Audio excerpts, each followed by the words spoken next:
A black waitress followed strange noises into the cafe basement. What she found chained in the dark was a Korean mafia boss, and freeing him would change her life forever. The screaming started at 5:47 a.m., just as Zoe Mitchell was cutting through the alley behind Morrison Street. She knew this shortcut like the back of her hand, had been taking it for 3 years, ever since she started the opening shift at Rosie's Diner. The abandoned textile warehouse loomed on her right, all broken windows and rusted fire escapes.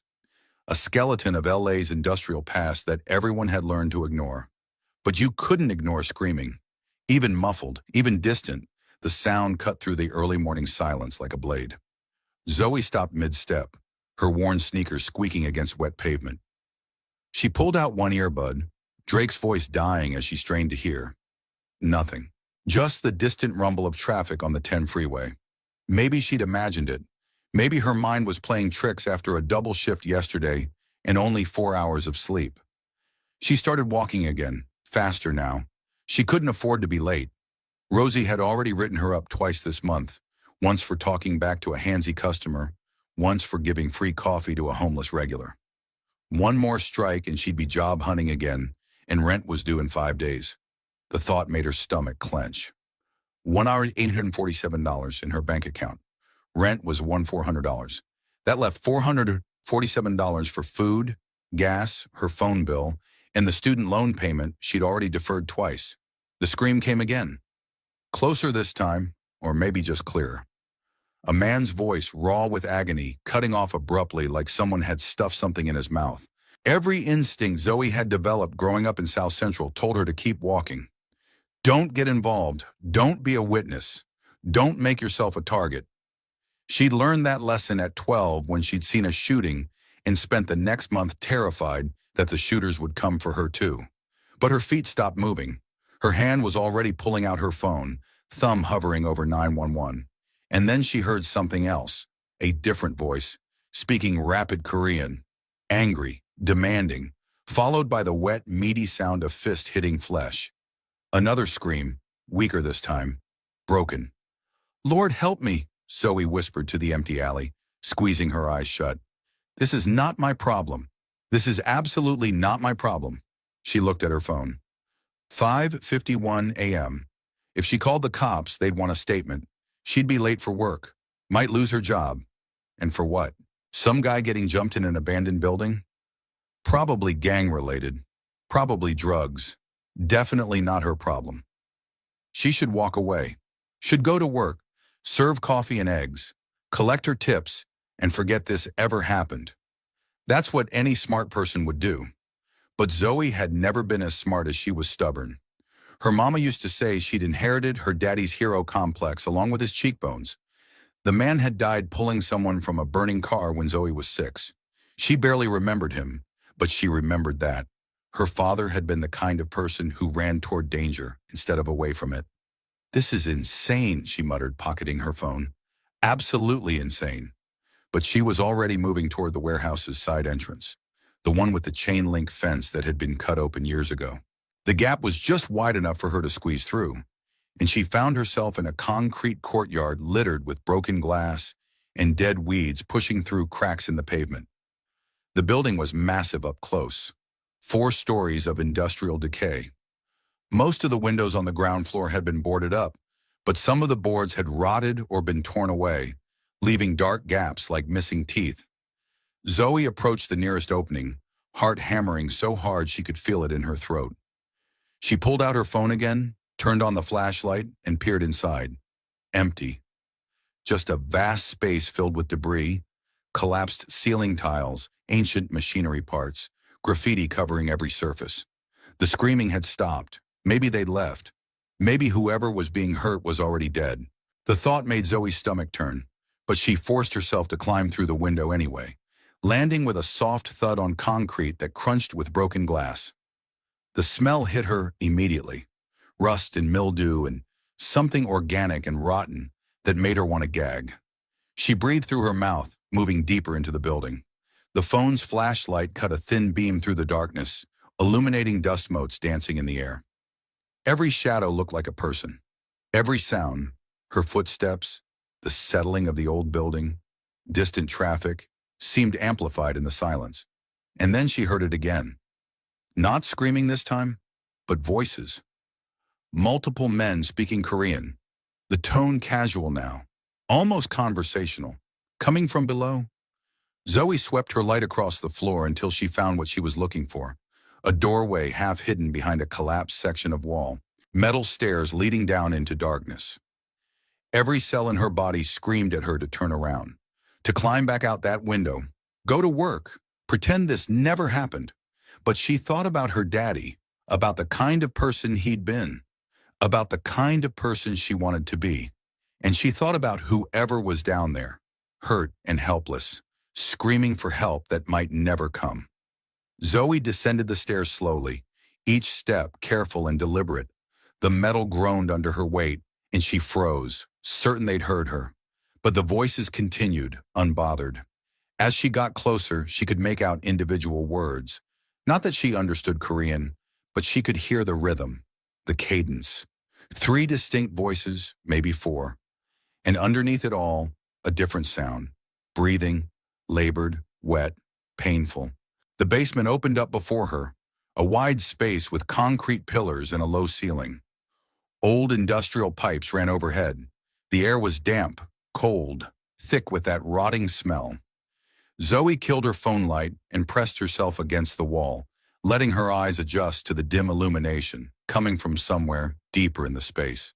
She crept forward, moving from pillar to pillar until she could see them. 4 men, Korean, dressed in dark suits despite the early hour. 3 of them stood in a loose semicircle, smoking cigarettes and talking in low voices. The 4th, younger and nervous-looking, kept watch near what looked like a heavy metal door set into the far wall. All of them were armed. Zoe could see the guns clearly, holstered at their sides like it was the most natural thing in the world. "Oh God," Zoe breathed, so quietly it was barely sound at all. This wasn't some random mugging. This was organized, professional. The kind of thing that got witnesses killed. She should leave, right now, before they noticed her, before she became a problem they needed to solve. But then she heard it, that wet, labored breathing coming from behind the metal door. Someone was in there. Someone hurt. Someone these men had deliberately imprisoned and tortured. And they were just standing around smoking like it was nothing. Like whoever was behind that door was already dead, or might as well be. The men started moving. 2 of them stubbed out their cigarettes and headed for the stairs.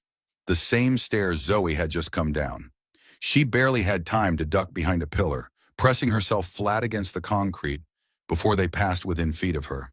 She could smell their cologne, hear their laughter as they joked about something in Korean.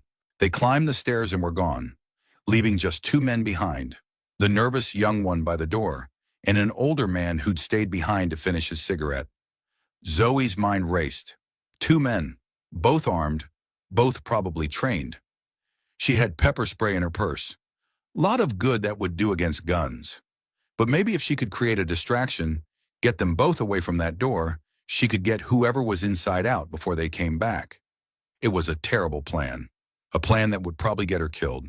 But it was the only plan she had. She felt around the ground until her fingers found what she needed. A chunk of broken concrete about the size of her fist. Heavy, solid. She took a breath, said a quick prayer to her daddy's memory, and hurled it across the basement. It hit a metal pipe with a resounding clang that echoed through the space like a gunshot. Both men reacted immediately, hands going to their weapons. They exchanged rapid Korean, then the older one jerked his head toward the sound. The younger man nodded and moved away from the door, gun drawn, flashlight sweeping the darkness. The older one stayed put, but he'd turned his back to watch his partner investigate. Zoe didn't think, didn't let herself hesitate. She ran low and fast, covering the distance to the metal door in seconds. Her hands found the heavy bolt, not locked, thank God, just latched, and she threw it open. The door swung inward on rusted hinges that screamed in protest, and Zoe dove inside, slamming it shut behind her. Immediate shouting, footsteps pounding toward her. Zoe threw the bolt home just as someone slammed into the door from outside, the impact rattling her teeth. She stumbled back into darkness, phone falling from her hand, the flashlight spinning across the floor to illuminate. A man, chained to the wall, barely conscious, blood everywhere, on his face, his torn shirt, pooling on the concrete beneath him. Korean, probably late 20s with features that would have been handsome if they weren't so destroyed. His left eye was swollen shut, his lips split, his breathing shallow and ragged. The chains were heavy industrial things, locked around his wrists and bolted to the wall, leaving him barely able to move. And he was staring at her with his one good eye, expression somewhere between shock and disbelief, like he couldn't quite process that someone had just burst into his prison cell. The door shook again, harder this time. Voices screaming in Korean, orders being shouted. The bolt was holding, but Zoe could see it bending under the force. They'd break through in minutes, maybe seconds. She grabbed her phone from the floor and ran to the man, dropping to her knees in front of him. "Hey," she said, her voice steadier than she felt. "Hey, can you hear me? We need to get you out of here." His eye focused on her slowly, like he was coming back from somewhere far away. When he spoke, his voice was a ruined rasp, barely audible over the pounding on the door. "Run. Get out. They'll kill you." "Not without you." Zoe examined the chains, looking for a weak point. The locks were professional grade, the kind you'd need bolt cutters or a key to open. The bolts in the wall were slightly better, old, rusty, set into concrete that was crumbling with age and water damage. Maybe, just maybe, if she had something to pry with. "Who are you?" the man asked, his English barely accented but shaped strange by his injuries. "Why would you come here?" "Because you were screaming," Zoe said, still searching for something, anything she could use, and nobody else was coming to help. "You're insane." But something flickered in his expression, something that might have been hope if it weren't drowning in pain and resignation. "They're going to break through that door. When they do, they'll kill us both." "Then I guess we better work fast." Zoe found what she needed, a piece of rebar, probably from some long-ago construction, lying abandoned in the corner. She grabbed it and wedged it behind one of the wall bolts, using it as a lever. "What's your name?" "Does it matter?" His breathing was getting worse, more labored. Blood trickled from the corner of his mouth when he spoke. "It matters to me. I'm Zoe, and you are." A pause. The door shook again, and Zoe heard new voices. The other two men had returned. 4 against 1 now. 4 armed men against one waitress with pepper spray and a piece of rebar. The odds were laughable. "Hu Jun," he finally said. "Kim Hu Jun." "Nice to meet you, Hu Jun. Now hold still." Zoe put all her weight on the rebar, felt the bolt shift slightly. The concrete around it was cracking. A few more tries and maybe... The bolt came free with a grinding shriek of metal on concrete. One wrist liberated, even if it still had a heavy chain and shackle attached. Hu Jun gasped as blood rushed back into his arm, the pain clearly excruciating. But he was already moving, using his free hand to help Zoe with the second bolt, both of them working the rebar in desperate tandem. Outside, the shouting had stopped. That was somehow worse than the noise. It meant they'd stopped trying to break through and started planning something else. Zoe's mind supplied helpful possibilities. Shooting through the door, setting fire to the building, waiting them out. All of them ended with her and Hu Jun dead. "There!" Hu Jun breathed as the second bolt gave way. He was free of the wall, though the chains still hung from his wrists, heavy and restrictive. He tried to stand and immediately collapsed, legs giving out after what must have been hours or days chained in one position. Zoe caught him, staggering under his weight. He was taller than her, broader, and even injured he was solid muscle. "I can't..." His voice was thick with frustration and pain. "My legs. I can't feel them properly." "Then I'll be your legs." Zoe looked around desperately. The room was maybe 12 by 15 feet, concrete on all sides except for the metal door. No windows, no other exits. They were trapped. The men outside knew it. And any second now they'd... Gunshots, 3 in rapid succession, aimed at the door's bolt from outside. Metal shrieked and sparked, and the bolt began to bend. One more shot and it would break completely.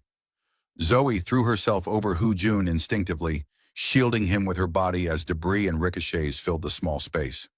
"What are you doing?" Hu Jun demanded, trying to push her off. "Get away from me. You can still run." "I'm not leaving you," Zoe snapped. And then, because the door was about to break and they had maybe seconds left, she did the only thing she could think of. She started screaming, "Help! Someone help us! They're trying to kill us! Help!" Jun stared at her like she'd lost her mind. "What are you? Making noise! Getting attention!" Zoe screamed louder. "Fire! Fire in the building! Someone call 911!" It was a desperate gamble. This part of downtown was mostly empty at 6 a.m., all warehouses and industrial spaces that wouldn't open for hours. But there were homeless encampments nearby. Early morning joggers sometimes used the waterfront path 2 blocks over. Someone might hear. Someone might call the cops. And these men, whoever they were, probably didn't want police attention any more than she did. The shooting stopped. Zoe kept screaming, throat already raw, until Jun grabbed her arm. "Stop! Listen!" She went quiet and heard it. Sirens. Distant but getting closer. Someone had called it in. The police were coming. Outside the door, urgent Korean. Arguments. Then the sound of running feet. The men were retreating. Zoe slumped against the wall, shaking so hard her teeth chattered. "Oh my God! Oh my God, we're alive! We're actually alive!" For now, Jun was looking at the door, expression dark. "The police will ask questions. They'll want to know who I am, who those men were. And Zoe," he turned to her, his one good eye intense despite the pain. "You don't want to be involved in those answers. Trust me." "What does that mean?" "It means I'm not a good person. Those men who were torturing me, they're criminals, but so am I. And when the police figure that out, anyone associated with me becomes a liability, a witness, a problem." The sirens were very close now, maybe a block away. Zoe's mind raced. She should stay, should tell the police everything, should be a good citizen and cooperate with the law. But something in Jun's expression told her he was right. Getting involved with whatever this was would destroy her life. "Then we run," she said. "What?" "We run. Right now. Before they get here." Zoe stood, legs wobbly but holding. "Can you walk if I help you?" "Zoe, you don't understand." "I understand that I just spent the last 10 minutes fighting to keep you alive. And I'm not about to waste that by letting you get arrested or shot or whatever happens next." She grabbed his arm, hauling him to his feet. He swayed but stayed upright, chains clinking. "Now move. We've got maybe 2 minutes." "You're insane," Jun said again. But he was moving, leaning heavily on her as they stumbled toward the door. Zoe eased it open, half expecting bullets. But the basement was empty. The men had fled completely, leaving only cigarette butts and bloodstains as evidence they'd been there. Getting up the stairs was agonizing. Jun could barely lift his feet, and the chains kept catching on the metal steps. Zoe basically dragged him, her shoulders screaming in protest, sweat pouring down her back despite the morning chill. Behind them, the sirens had stopped. The cops were here, probably at the front of the building. They emerged into the main floor just as Zoe heard voices echoing from the far side of the warehouse. "LAPD! Anyone in here?" They had seconds. Zoe half-carried Jun to the window she'd entered through, practically shoving him outside before climbing through herself. They collapsed in the courtyard, both gasping for air. "My car," Jun managed. 2 blocks, black Audi, license plate." He rattled off numbers, and Zoe committed them to memory, even as part of her brain screamed that this was insane. She was helping a self-confessed criminal escape the police. This was a felony. This was life-destroying stupidity. But she'd already come this far. Might as well see it through. "Keys? They took them. Everything. But there's a spare." He grimaced, fumbling with his torn shirt. "Taped to my chest. Old habit." Zoe found the key, a tiny magnetic box stuck to his ribs. "You tape car keys to your body?" "I have trust issues." His attempt at a smile looked more like a grimace. Clearly justified, given present circumstances. They moved through the back alleys, Jun getting steadier with each step as feeling returned to his legs. The chains were a problem. Too visible. Too loud. But there was nothing they could do about it now. 2 blocks felt like 2 miles.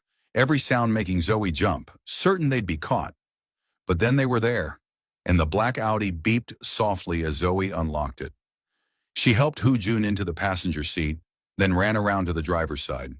Her hands shook as she started the engine, pulled away from the curb, forced herself to drive normally despite the urge to floor it. They made it 3 blocks before Jun passed out, his head lolling against the window. Zoe glanced at him, at the blood still seeping through his shirt, the chains still locked around his wrists, and thought, "What have I done?" But she kept driving, heading away from downtown, away from the warehouse and the police and the life she'd had an hour ago.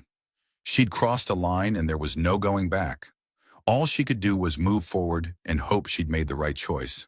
Zoe's apartment was a studio in Inglewood, third floor of a building that had seen better decades.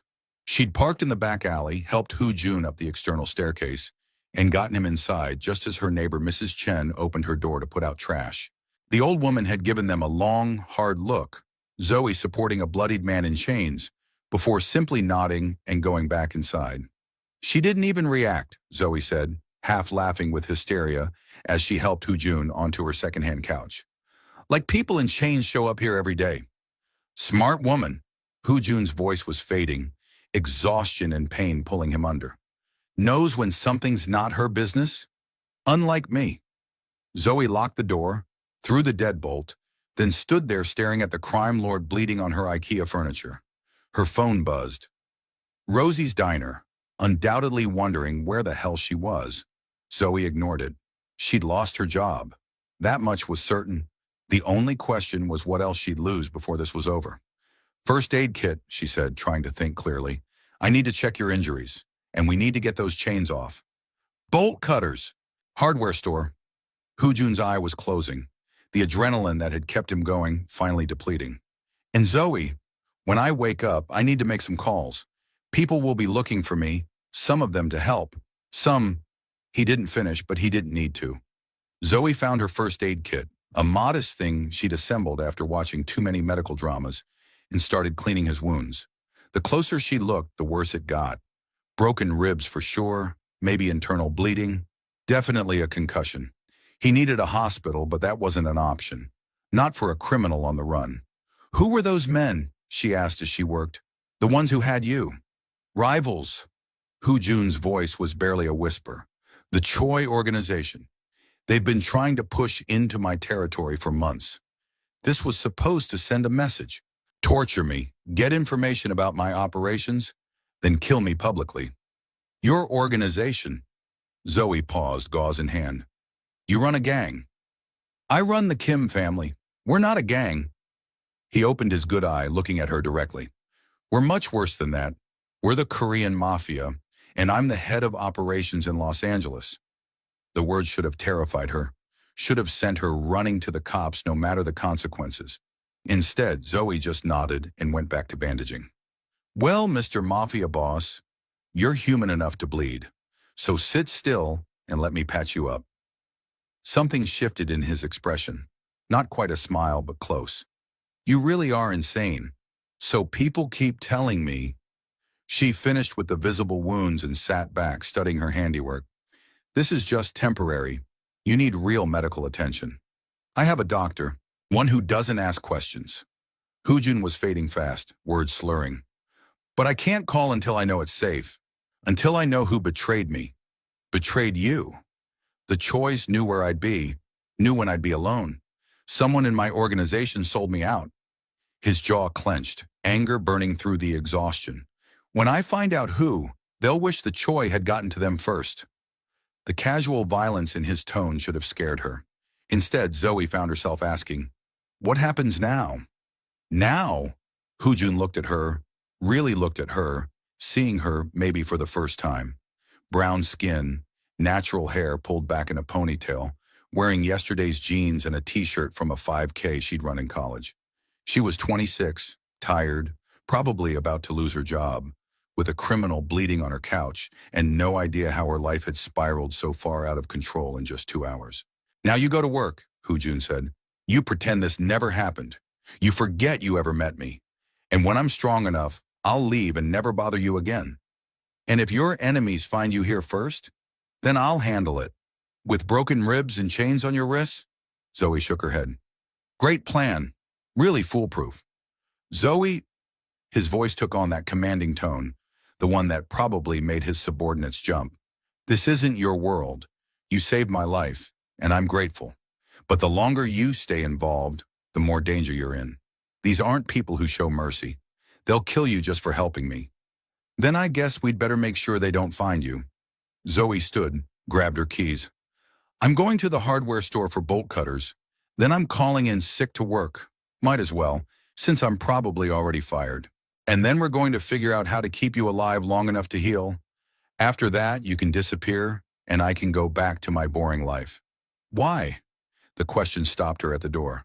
Why are you doing this? You don't know me. You owe me nothing.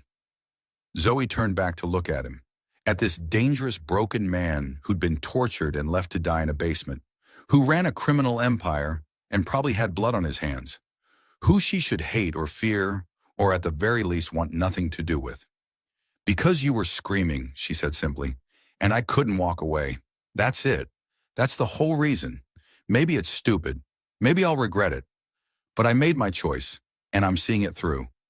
Something flickered in Hu Jun's expression, something raw and vulnerable that he quickly buried.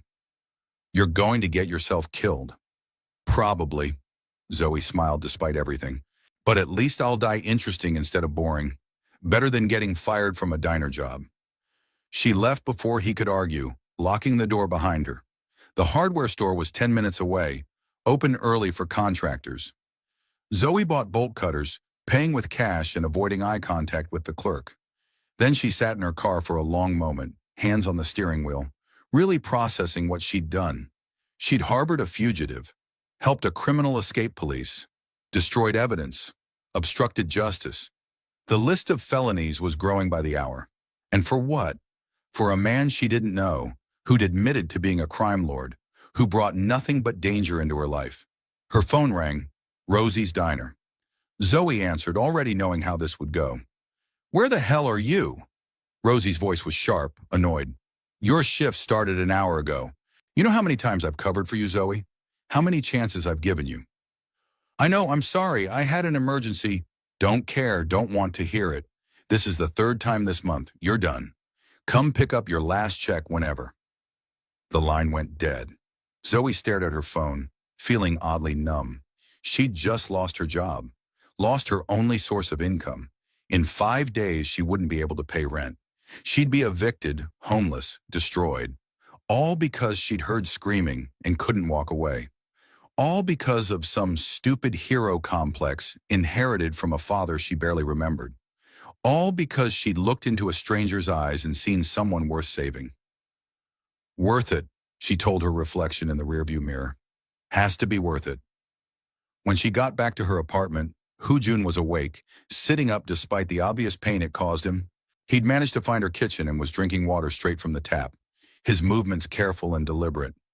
You came back, he said, something like surprise in his voice. I said I would. Zoe set the bolt cutters on the counter. Now hold still. This is going to hurt. It took 20 minutes to cut through the chains, the metal thick and resistant. Hu Jun bore it in silence, only the slight tightening around his eyes betraying pain when she had to maneuver his injured wrists. When the last chain fell away, he rotated his arms slowly, assessing the damage. Thank you, he said quietly, for everything. The rescue, the medical care, the bolt cutters, and I'm sorry about your job. I heard. You heard. Thin walls and you weren't exactly quiet. He looked at her, expression serious. I'll pay you. Whatever you were making, I'll triple it. Compensation for what you've lost. I don't want your money. Zoe, be practical. You just lost your income because of me. Let me fix that. I said no. Her voice was sharp, defensive. I didn't do this for money. I'm not some charity case you need to manage. I made my choices, and I'll deal with the consequences. Hu Jun studied her, eyes narrowed. Then, unexpectedly, he smiled. A real smile that transformed his battered face into something almost boyish. You're proud. I respect that. But pride doesn't pay rent. I'll figure something out. I always do. I'm sure you will. He stood, testing his legs, which held his weight much better now. But while you're figuring it out, I need to make those calls. May I use your phone? Zoe hesitated. Letting him use her phone meant connecting her directly to whatever criminal network he ran. Meant making herself even more complicit. But she'd already crossed too many lines to pretend she was still playing it safe. She handed over her phone and moved to the window, giving him privacy while he spoke rapid Korean to whoever answered. His voice changed when he spoke his native language, became harder, more commanding. This was the crime lord, not the injured man she'd rescued. This was the person people feared. When he finished, he handed back the phone. "They're coming, my second in command and a doctor. They'll be here in 30 minutes. Here? To my apartment?" Zoe's voice rose. "Are you insane? What if someone followed them?" "They weren't followed. My people are professionals." Jun moved closer, and Zoe found herself taking an instinctive step back. He noticed, stopped, held up his hands in a gesture of peace. "I know you're scared. You have every right to be. But I promise you, Zoe Mitchell, nothing will happen to you. I'll make sure of it." "How do you know my last name? I never told you." A pause, then Jun reached into his pocket, slowly, clearly not wanting to startle her, and pulled out his phone. The battery was dead, but he showed her the lock screen anyway. "Before they took everything, I managed to take a picture of your driver's license. From your purse, when you were checking my injuries." "You went through my purse?" "I needed to know who'd saved me. In case..." He trailed off, but Zoe understood. In case it was a trap. In case she was working for his enemies. In case he needed to know who to eliminate. "So you know where I live, where I work, everything about me." "Yes, and now you know what I am." Jun's expression was unreadable. "We're both vulnerable to each other, both holding information that could destroy the other. It's honest in a strange way." "Honest?" Zoe laughed, slightly hysterical. "There's nothing honest about any of this. You're a criminal. I'm an idiot who helped you. And now your people are coming here, to my home, and I'm supposed to just trust that they won't kill me to tie up loose ends?" "They won't." Jun moved closer again, and this time Zoe held her ground. "Because I'll tell them you're under my protection, that anyone who touches you answers to me personally. In my world, that's an absolute guarantee." "Your world sounds terrifying." "It is." He didn't try to sugarcoat it. "It's violent and dangerous and built on fear and power, but it also has rules, codes. And one of those codes is that debts must be repaid. You saved my life, Zoe. That means I owe you everything. And I always pay my debts." Before Zoe could respond, there was a knock at the door. Specific pattern, clearly a signal. Jun relaxed immediately, but Zoe's heart rate spiked. This was it, the moment where her normal life ended completely. Jun opened the door to reveal two men.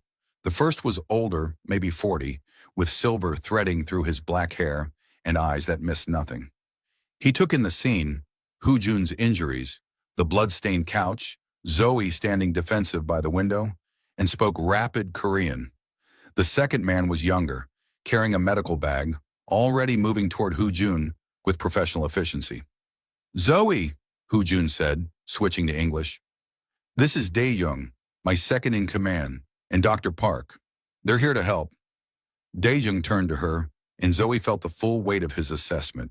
He was evaluating her, deciding if she was a threat, an asset, or a liability. "You're the one who saved him," he said in perfect English. "Thank you. You've done the Kim family a great service." "I didn't do it for your family. I did it because he was hurt." Something flickered in Dae-jung's expression. Surprise, maybe, or respect. "Even so, you have our gratitude, and our protection should you need it. What I need is for all of you to leave." Zoe hated how her voice shook. "I want my life back. I want to forget this ever happened." "I'm afraid that's not possible," Dae-jung said, not unkindly. "The moment you helped our boss, you became part of this situation. The Choi's will be looking for whoever rescued him. If they find you, they won't." Jun's voice cut through, commanding and absolute. "Because she's going to disappear for a while. Under our protection at one of our safe houses until this is resolved." "Excuse me?" Zoe stared at him. "I'm not disappearing anywhere. This is my life, my apartment, your funeral if you stay here." Jun moved toward her, wincing at the movement but determined. "Zoe, listen to me. My enemies are ruthless. They will find out who helped me. If they haven't already, they will come here, and they will hurt you in ways you can't imagine, just to send me a message." I won't let that happen. So what? I just abandoned my life? My home? Go into hiding because you pissed off the wrong people? Yes. No apology, no softening, just hard truth. That's exactly what you do. Because the alternative is dying, painfully, while I'm forced to watch. And I've seen enough death this week. Dr. Park finished his initial examination and spoke quietly to Dae-jung in Korean. Whatever he said made the older man's expression darken. He turned to Hoo-jun, switching to English for Zoe's benefit. You need surgery. That rib punctured your lung partially. You're bleeding internally. How long do I have? Hours, maybe a day if we're lucky. Dr. Park's voice was clinical but concerned. We need to get you to the facility immediately. After we secure her. Hoo-jun nodded toward Zoe. She goes to the Wilshire safe house first. Full security detail. Then you can cut me open. Boss, with respect, you could die. And she will die if we leave her unprotected. My priority is clear. Hoo-jun's tone left no room for argument. He looked at Zoe, eyes intense despite the pain he must have been in. Pack a bag. Enough for a week. We leave in 5 minutes. I'm not going. Yes, you are. You can't make me. Actually, I can. Dae-jung could carry you out of here right now. But I'd rather you came willingly. I'd rather you understood that this is for your safety. Zoe wanted to fight, wanted to scream that he had no right, that she'd saved his life, and this was how he repaid her, by kidnapping her. But she looked at Dae-jung's expression, at the doctor's concern, at Hoo-jun swaying slightly on his feet despite his attempt to appear strong, and she understood. This wasn't a request. This was a mafia boss protecting an asset. She'd saved him, which made her valuable. And in his world, valuable things were kept safe, whether they wanted to be or not. 1 week, she said finally. I'll give you 1 week to figure this out. Then I want my life back, all of it, and you leave me alone forever. Agreed. Hoo-jun extended his hand, and Zoe shook it, feeling the roughness of his palm, the strength even in his injured state. 1 week. You have my word. She packed quickly, clothes, toiletries, her laptop, phone charger, the essentials of a life being temporarily abandoned. When she emerged from the bathroom, Dr. Park was already working on Hoo-jun, starting an IV, preparing him for transport. The man looked worse by the minute, color draining from his face. He might not make it, might he? Zoe asked Dae-jung quietly. The surgery, it's serious. Very serious. Dae-jung's expression was grim. But he's survived worse. He's too stubborn to die. Especially now. What does that mean? Dae-jung looked at her, something knowing in his eyes. It means he has something to live for. Someone to protect. That changes things. Before Zoe could process that, they were moving. Down the back stairs into a black SUV with tinted windows. Hoo-jun was loaded into a second vehicle, the doctor with him. And then they were driving, leaving her neighborhood, her life, everything familiar behind. The safe house was in Wilshire, an upscale building with doormen and security cameras. The apartment itself was beautiful. Hardwood floors, modern furniture, floor-to-ceiling windows overlooking the city. Nothing like Zoe's modest studio. Make yourself comfortable, Dae-jung said, showing her around. There's food in the kitchen, fully stocked. Internet, television, books. You'll have a security detail outside at all times. 2 men, rotating shifts. Don't leave without them. So I'm a prisoner. You're a guest, an honored one. But yes, for your own safety, you need to stay here until we resolve the situation with the Choi's. And how long will that take? Depends. Could be days, could be weeks.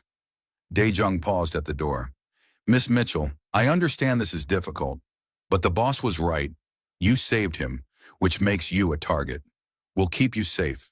And when this is over, you can return to your life. You have my word. Then he was gone, and Zoe was alone in a luxury prison, surrounded by expensive things that meant nothing. She moved to the windows, looked out at the city below, and wondered what the hell she'd gotten herself into. Her phone rang, unknown number. She almost didn't answer, but something made her pick up. Zoe, Hoo-jun's voice, weaker than before but determined. I'm about to go into surgery. I needed to call you first. Why? Because if something goes wrong, if I don't make it, I need you to know something. A pause filled with the sound of medical equipment beeping. You gave me hope. For the first time in years, someone helped me without wanting something in return, without being paid or threatened or manipulated. You just helped because it was right. Hoojun, let me finish. His voice was fading, drugs or exhaustion pulling him under. In my world, that doesn't exist. Everyone has an angle. Everyone wants power or money or leverage. But you risked everything for a stranger. You're either incredibly stupid or incredibly brave. And I think it's the second one. Zoe's throat tightened. Don't talk like you're dying. You're going to be fine. Maybe, maybe not. But either way, I need you to know. When I heal, when this is over, I'm going to repay this debt. I'm going to give you back your life. Better than before, safer than before. You saved me, Zoe Mitchell. And I don't forget that, ever. Just survive the surgery, you stubborn man. We can talk about debts later. A soft laugh, barely audible. Stubborn? Yeah, I've been called that. Okay, I'll survive. For you, I'll survive. The line went dead. Zoe stood there, phone pressed to her ear, trying to understand the emotions churning through her. Fear for this man she barely knew. Anger at the situation he dragged her into. And something else. Something dangerous and complicated and absolutely insane. Care. She cared about him. About this criminal, this dangerous man who'd brought nothing but chaos into her life. She cared if he lived or died. And that terrified her more than anything else. The hours crawled by. Zoe tried to watch TV, couldn't focus. Tried to read, couldn't process the words. Finally, she just paced, wearing a path in the expensive hardwood, checking her phone every 30 seconds for news. Night fell. The city lights came on, turning Los Angeles into a glittering sprawl. And still, no word. Zoe's imagination supplied terrible possibilities. Hoojun dying on the operating table, his enemies finding the facility, everything going wrong in spectacular fashion. At 11:47 p.m., her phone finally rang. Daejung. He made it, the man said without preamble. Surgery went well. Dr. Park repaired the lung, stabilized the bleeding. He'll need weeks to recover fully, but he'll live. Relief flooded through Zoe so intensely her knees went weak. She sat down hard on the expensive couch, phone pressed to her ear. Thank God. Where is he? Can I see him? He's at our medical facility. And no, not yet. He's still unconscious and we need to keep his location secure. But he asked me, before the surgery, to tell you something if he survived. What? A pause, then Dae-jung's voice, slightly amused. He said to tell you he's too stubborn to die, and that you're stuck with him now. Zoe laughed, slightly hysterical. That sounds like him. Miss Mitchell, I need to ask you something, and I need you to be honest. Dae-jung's tone turned serious. What are your intentions toward my boss? My intentions? I don't have any intentions. I helped him because he needed help. And now? Now I want to go home, back to my normal life. You're lying. Not accusatory, just factual. I heard your voice when I told you he survived. That wasn't relief for a stranger. That was relief for someone you care about. Zoe wanted to deny it, wanted to insist she felt nothing, that this was all just obligation and circumstances. But she was tired of lying. I don't know what I feel. I barely know him. But yes, I cared if he lived or died. Is that a crime? In our world? Potentially. Dae-jung sighed. Miss Mitchell, my boss is a good man in a bad business. He's tried to be honorable, to minimize harm, to protect people under his care. But he's also lonely, isolated. The kind of power he has makes real connections impossible. Everyone either fears him or wants something from him. Why are you telling me this? Because I saw how he looked at you, in your apartment, before we left. I've known him for 10 years and I've never seen that expression on his face. Interest, yes. Attraction, occasionally. But this was different. This was... He trailed off, searching for the word. This was what? Zoe asked, even though part of her didn't want to know. Hope, Dae-jung said finally. He looked at you with hope, like you were something good in a world that's shown him very little goodness. And that makes you incredibly dangerous. Dangerous how? Because if he cares about you, truly cares, his enemies will use that against him. Against both of you. The Kim family has rules about personal attachments for exactly this reason. They make you vulnerable. Then it's a good thing I'm leaving in a week, Zoe said firmly. Back to my boring waitress life, far away from all of this. Do you really think it'll be that simple? Daejung's voice was knowing. That you can just walk away and forget? That he can? It has to be, because the alternative is… Zoe couldn't finish. Couldn't articulate the terrifying possibility that this insane connection with a criminal she'd known for less than a day, could be something real, something worth risking everything for. Get some rest, Miss Mitchell, Daejung said gently. Tomorrow things will look clearer, and when the boss wakes up, I'm sure he'll want to see you. To thank you properly. He hung up. Zoe sat in the dark apartment, surrounded by luxury that meant nothing, and tried to process the last 18 hours of her life. She'd lost her job, harbored a fugitive, gone into hiding, and somehow, impossibly, insanely, started caring about a man who represented everything she should avoid. Her phone buzzed with a text. Unknown number, but she knew who it was. Awake. Hurts like hell, but alive. Because of you. Thank you, Zoe. For everything. HJ. She stared at the message, thumb hovering over the keyboard. She should send something brief, professional, distant, should maintain boundaries before this got any more complicated. Instead, she typed, You scared me. Don't do that again. Rest. We'll talk when you're stronger. The response came immediately. We'll do more than talk. When I'm healed, I'm taking you to dinner. Somewhere nice, where you can yell at me properly for ruining your life. Despite everything, the fear, the uncertainty, the absolute insanity of her situation, Zoe smiled. You can barely stand, and you're already planning dates? You really are stubborn. Told you. Too stubborn to die. Too stubborn to let you walk away without showing you what your bravery earned. Sleep well, Zoe Mitchell. Dream of better things than warehouses and basements. Zoe set down her phone and moved to the bedroom, exhaustion finally catching up with her. She lay down on sheets that probably cost more than her monthly rent and stared at the ceiling, processing the impossible truth. She'd saved a Mafia boss. He'd promised to repay the debt, and somehow in the space of one terrifying morning, her entire life had transformed. No job, no apartment she could safely return to, and a dangerous criminal who looked at her with hope in his eyes. It was insane, impossible, the kind of thing that happened in movies, not to 26-year-old waitresses from Inglewood. But it had happened, and now Zoe had to figure out what to do with it.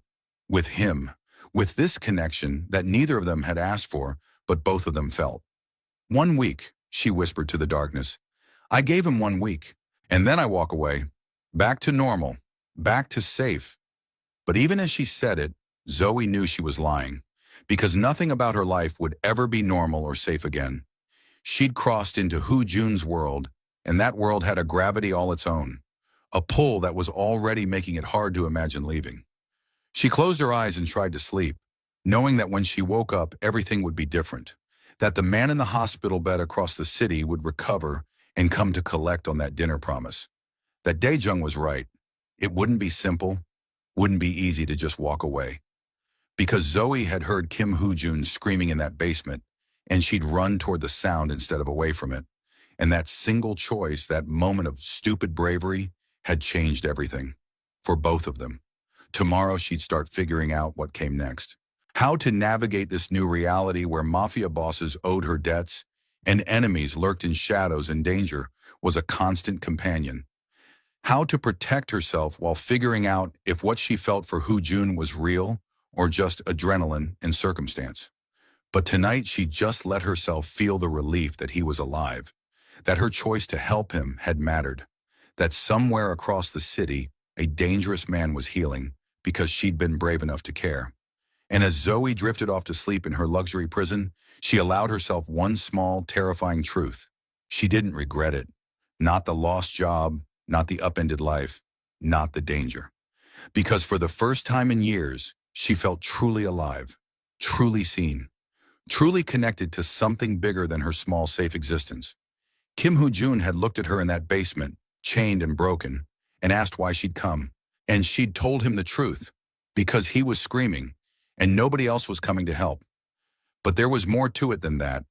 Some part of her, the part that remembered her father's hero complex and her own stubborn refusal to be anything less than brave, had recognized something in Jun, something worth saving, something worth risking everything for. And now, as dawn approached and a new day began, Zoe understood that she'd done more than rescue a man from a basement. She'd set in motion something that couldn't be stopped, a connection that would test everything she thought she knew about herself, about safety, about love in the most dangerous places. The black waitress and the Korean Mafia boss. Two people from completely different worlds, brought together by violence and screaming in the dark. It shouldn't work. It couldn't work. Every rational part of her brain knew that. But as Zoe finally fell asleep, exhausted and overwhelmed and terrified and exhilarated all at once, she couldn't help but think, maybe, just maybe, some things were worth the risk. Some people were worth being brave for, even if it meant walking away from safety and into something wild and uncertain and absolutely impossible. And Kim Jun, recovering in a secret medical facility, drugged but conscious enough to feel, clutched his phone and read Zoe's last message one more time. "You scared me. Don't do that again." She'd been scared for him, this woman who owed him nothing, who should have run the moment she learned what he was, had been scared when he went into surgery, had cared if he lived or died. In 28 years of life, in a decade of running a criminal empire, Jun had never had someone care about him just because. Without agenda, without fear, without obligation. Just pure, simple human concern. It was addictive, terrifying, completely unprecedented. "Boss?" Dr. Park appeared, checking monitors. "You should be resting." "I am resting." Jun set down the phone, already planning. 1 week, she'd said. 1 week to resolve the situation and give her back her life. But he didn't want to give her back her old life. He wanted to give her a new one. Better, safer, fuller. Wanted to show her that choosing to save him hadn't been a mistake. That sometimes the most unlikely connections were the ones that changed everything. He had 1 week to prove himself worth the risk she'd taken. 1 week to show Zoe Mitchell that walking into that warehouse had been the best decision she'd ever made. 1 week to convince her that leaving his world would be harder than staying in it. And Kim Jun, who'd built an empire through strategy and ruthlessness and careful calculation, found himself facing the most important negotiation of his life. Not for territory or power or money, but for something infinitely more valuable. The chance at something real, something good, something that made all the darkness worth it. He closed his eyes, let the drugs pull him back under, and held on to one thought. She saved me. Now I'll save her. From loneliness, from danger, from a life smaller than she deserves. I'll show her what bravery earns, what caring means in a world that's forgotten how. And as both Zoe and Jun slept in their separate locations, the city continued around them. The Choi organization regrouped and planned revenge. Dae-jung coordinated security and wondered if his boss had finally found something worth more than power. Mrs. Chen in Zoe's apartment building watered her plants and said nothing about the blood-stained man she'd seen, because some things weren't her business. The story had just begun. The rescue was complete, but the real challenge, figuring out how two impossible people from incompatible worlds could build something lasting, was only starting. Black waitress, Korean mafia boss, a basement, a scream, a choice made in the early morning darkness, and now, everything that came after. What happened next? That was the question neither of them could answer yet. But both of them, sleeping in their separate spaces, knew one thing for certain: nothing would ever be the same again.